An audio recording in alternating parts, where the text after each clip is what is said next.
got on the train with $200. He couldn't see any harm in a friendly game of cards. What if the other men were strangers? And take Joe Collins. He's got a nice wife at home. But he met this girl at the bar, and she looked, after the first couple of drinks.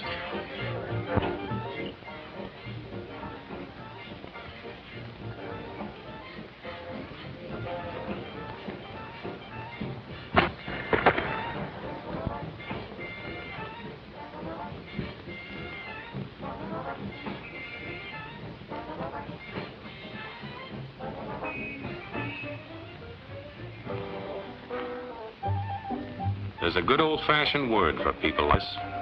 We call them suckers. And there are other people. People who stay up nights figuring out how to take away what they've got. There are all kinds of games. Mike here, for instance. He's got everything in him. He's young, he's healthy, got a job. And he's got plenty of food. Big factories to make things a man can use. Big cities to do the business of a big company. And people, lots of people. Enough to work the farm and build the factories, dig the mines, and run the business. All kinds of people. People from different countries with different religions, different colored skins. Free people. They can live together and work together and build America together because they're free. Free to vote, to say what they please, go to their own churches, to pick their own jobs. Yeah, Mike's got something, all right. He's got America. But there are guys who stay up nights figuring out how to take that away from him. To take this country backwards to an America where there is no right to choose, no right to privacy, no right to contraception, no right to marry who you love. They promote authoritarian leaders and they fan the flames of political violence that are a threat to our personal rights, to the pursuit of justice, to the rule of law, to the very soul of this country. I've heard this kind of talk before, but I never expected to hear it in America. This fellow seems to know what he's talking about. MAGA Republicans do not respect the Constitution. They do not believe in the rule of law. They do not recognize the will of the people. Hey, that fellow's talking about me. And that makes a difference, doesn't it? These are your enemies. These are the people who are trying to take over our country. And they're working right now, as I speak, in state after state, to give power to decide elections in America to partisans and cronies, empowering election deniers to undermine democracy itself. Fight them and destroy them before they destroy us. You were ready to agree with him. Well, yes, but he was talking about... What about those other people? But in this country, we have no other people. We are American people. What about you? You aren't American, are you? I was born in Hungary, but now I am an American citizen. And I have seen what this kind of talk can do. I saw it in Berlin. What were you doing there? I was a professor at the university. I heard the same words we have heard today. But I was a fool then. I thought Nazis were crazy people, stupid fanatics. But unfortunately, it was not so. You see, they knew that they were not strong enough to conquer a unified country. So they split Germany into small groups. They used prejudice as a practical weapon to cripple the nation. Of course, that was not easy to do. They had to work hard to do it. You see, we human beings are not born with prejudices. Always they are made for us, made by someone who wants something. Remember that when you hear this kind of talk. Somebody is going to get something out of it, and it isn't going to be you. This is not classroom theory. I saw it happen. I saw it first in Berlin in 1932. 5 young men that I knew were standing in the crowd listening to the Nazi speaker. Eric was a Catholic. Anton, a student of mine, was a Jew. Heinrich owned a small hardware store. Karl was a farmer. And Hans was an unemployed metal worker. To all Bohemian Germans, I say it is time you inherited the nation which rightfully belongs to you. To you alone belongs the glorious destiny of the Greater Germany. The Nazi Party will provide land for the farmer, work for the worker, and profits for the small businessman. Who is getting these things now? The Jew. The Jew who has stolen our nation and our birthright. Who makes all the money and takes all our jobs? The Jew! He must be shunned. He must be ostracized. He must be eliminated. And the Catholics. We don't want our great nation run by a foreign church. We Germans will know what to do with these people when the time comes. They and their faith must be destroyed. Then there are the Freemasons. In Germany, we have no place for secret societies. There will be only one society, and that is the Nazi Party.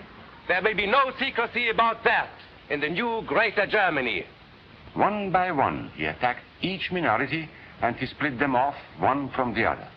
These men were all fellow Germans when they came here today. Now they were split into rival groups, suspicious of each other, hating each other. They were being swindled, all of them. But the man who was really being fooled was Hans. He was pure German, according to Nazi standards. To him they promised everything, and he fell for it. That's how Hans became a Superman. They gave him a uniform and they pumped up his ego. He wasn't just a little fellow out of work anymore. He was a member of the master race. Hans and thousands of others like him, all playing a sucker's game. They gambled with other people's liberty, and of course they lost their own. A nation of suckers. Hitler needed these people. There was lots of work to be done. There were trade unions to be smashed, because unions were organized and might offer resistance. There were many political parties in Germany. These the Nazis destroyed. They were determined to smash every organization where people might band together and resist them. There were Jews to be beaten and killed. The Jews were not powerful, but they were a convenient excuse for all the nation's ills. And besides, a Nazi party member could not take over this man's store. Hundreds of Catholics were put in jail because the Catholic Church had strength and could resist the Nazi drive for power. They had split the nation into 100 pieces, and then one by one, they had destroyed the pieces. Over these broken pieces, the Nazis rode into power. One party, one nation, one religion. These men had won their struggle for power. They now ruled all of Germany. But still they had trouble with their oldest and most persistent enemy, the truth. They found that truth does not die easily, and so they decided to abolish truth. One great source of truth is literature, so they burned books, 20 million of them. Many great men in Germany who were spokesmen for truth were jailed or driven from their country. Teachers, writers, scientists. Education was discouraged. In 5 years, college attendance dropped 53%. It was forbidden to listen to a British radio program or read an American newspaper. In Nazi Germany, you had to get your information from Dr. Goebbels. He knew what was best for you. The church was one force in Germany still strong enough to proclaim the truth in public. This Catholic priest was arrested the following day on charges of immorality. The Protestant church also continued to try and fight for truth. The Nazis put this man in a concentration camp. There were others who spoke for truth, and I am proud to say that educators were among them. And what, may I ask, is an Aryan? I don't know myself.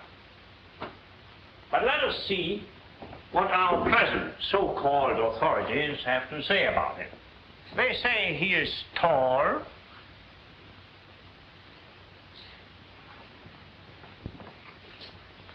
slender,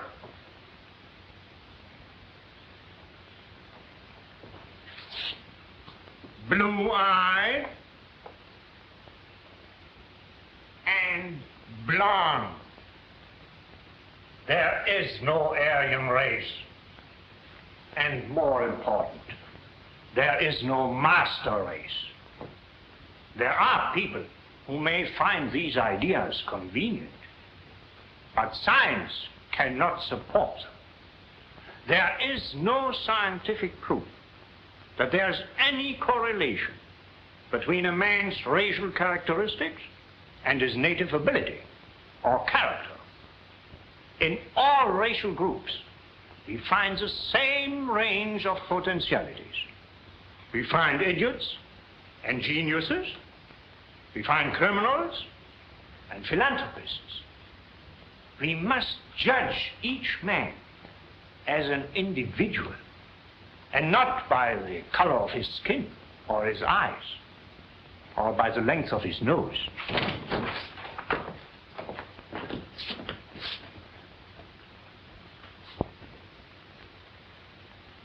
Come in, gentlemen. It's comfortable. And remember that there is no master race. That is a scientific truth. Anyone who tells you otherwise is lying.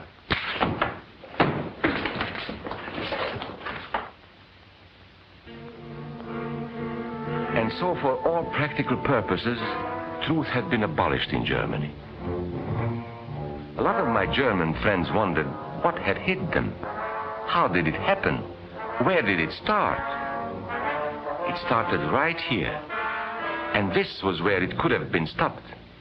If those people had stood together, if they had protected each other, they could have resisted the Nazi threat.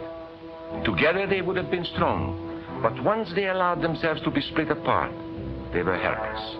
When that first minority lost out, everybody lost out. They made the mistake of gambling with other people's freedom. Now let's see how those bets paid off. Karl the farmer was gambling on a better life for himself. What he got was extra hours of back-breaking work, as much as 100 hours a week. He was forced to stay on his land and produce what he was told to produce, because now Hitler was preparing for war. For Heinrich, who owned a hardware store, the bet didn't pay off either. 104,000 small businesses were closed in 2 years. And for Hans, conditions hadn't improved any. He had a job now in the munitions factory, but he worked long hours for little pay. The working conditions grew increasingly bad. And even though he didn't like the job, he wasn't permitted to leave it. And when Hitler decided the time was right, Germany went to war. Not by declaring war, but by a carefully prepared sneak attack. Once again, Hitler needed Hans to do his dirty work. Hans was an expert at brutality this time, and Hitler had decided to use Hans and his brutality against other peoples, the Czechs, the Poles, the French, the Russians. But in the crucial test of war, Hitler's race theories didn't pay off. His pure-blooded supermen were defeated by the mongrel armies he despised. By the British at El Alamein.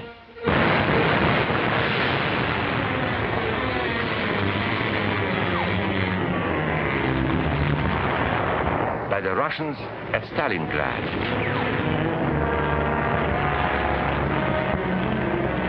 Then on D-Day by American soldiers of every color and religion, who smashed across the Normandy beaches and drove on through to the heart of Germany. For the misguided Germans who had swallowed the Nazi bait, the Nazi game did not pay off. The continent of Europe was strewn with millions of German bodies, pure Aryan bodies. And Hans, who was going to rule the world, got only a little patch of Normandy that he could call his own. We must never let that happen to us or to our country. We must never let ourselves be divided by race or color or religion, because in this country we all belong to minority groups. I was born in Hungary. You are a Mason. These are minorities.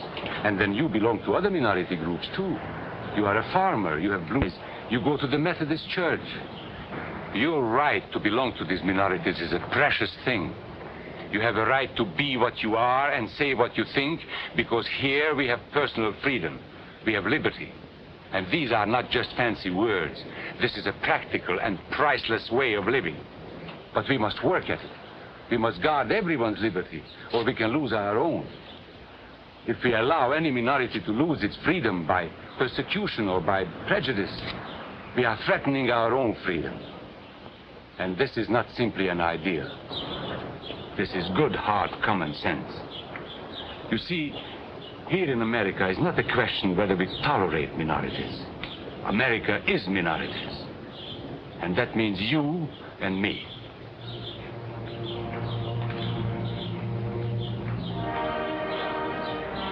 So let's not be suckers. We must not allow the freedom or dignity of any man to be threatened by any act or word. Let's be selfish about it. Let's forget about we and they. Let's think about us.